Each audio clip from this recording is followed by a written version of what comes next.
आप सभी। मैं आशा करती हूँ आप सभी लोग स्वस्थ और प्रसन्न होंगे।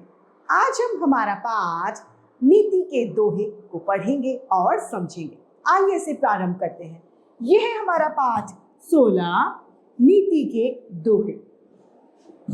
हिंदी साहित्य में जिस कवि को रहीम या रहीमन के नाम से जाना जाता है, उनका पूरा नाम अब्दुल रहीम खान खाना था।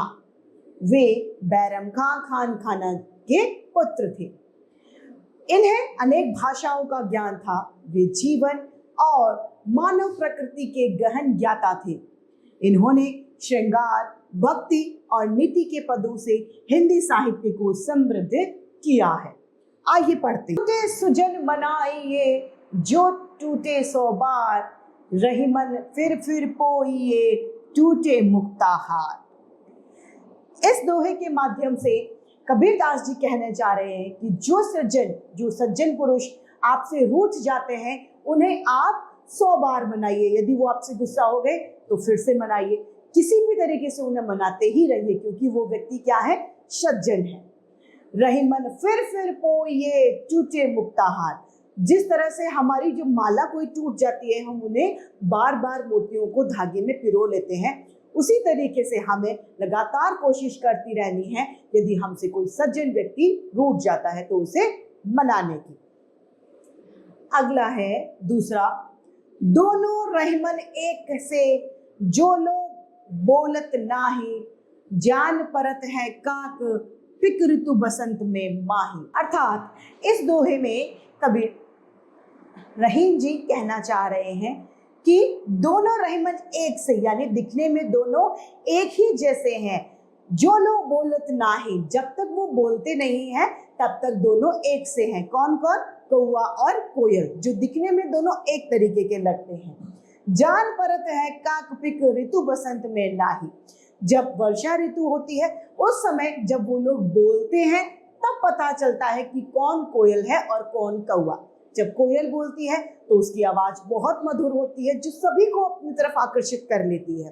और जब काक यानी कौवा बोलता है तो उसकी आवाज सभी के कानों को चुभती है।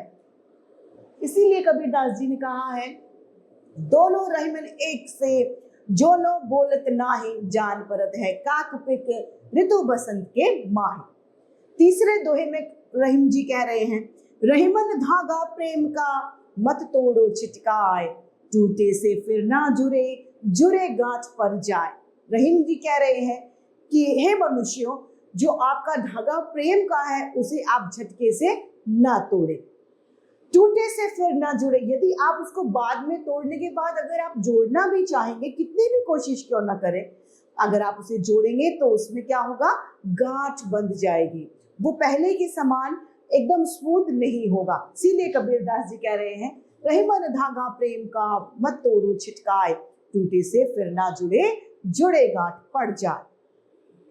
अगला दोहा है, रहीमन ओछे नरत ते, छोड़ऊं बैर अति अरुप्रीत, काटे चाटे स्वान के दोक भांति विपरीत। इसमें रहीम जी हमें कहना चाह रहे हैं कि रहीम जी जो लोग बता रहे हैं कि जो लोग नीच स्वभाव के, जिनका स्वभाव गंदा है, उन लोगों को आप छोड़ना ही बेहतर है। उनका न तो प्रीत अच्छी है, न ही उनसे ज्यादा प्यार अच्छा है, और न ही उनसे शत्रुता अच्छी है। मतलब उन्हें आप छोड़ दीजिए, वो ज्यादा अच्छा है।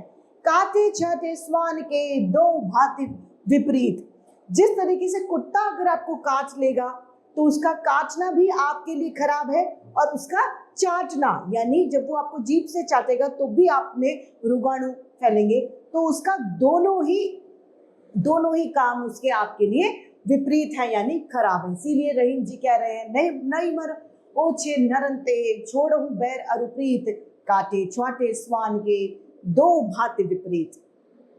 अगला है, समय पाए फल होत है, समय पार शरिजात, सदा रहे नहीं एक सो का रहीम पछताए। रहीम जी कह रहे हैं हमें समय का सदुपयोग करना चाहिए। समय पाए फल होता है, मतलब समय पे यदि आप काम करेंगे तो ही आपको फल मिलेगा। यदि आप समय की कदर नहीं करेंगे तो फिर अगर आप बाद में पछताएंगे तो उसका कोई भी उपचार नहीं किया जा सकता।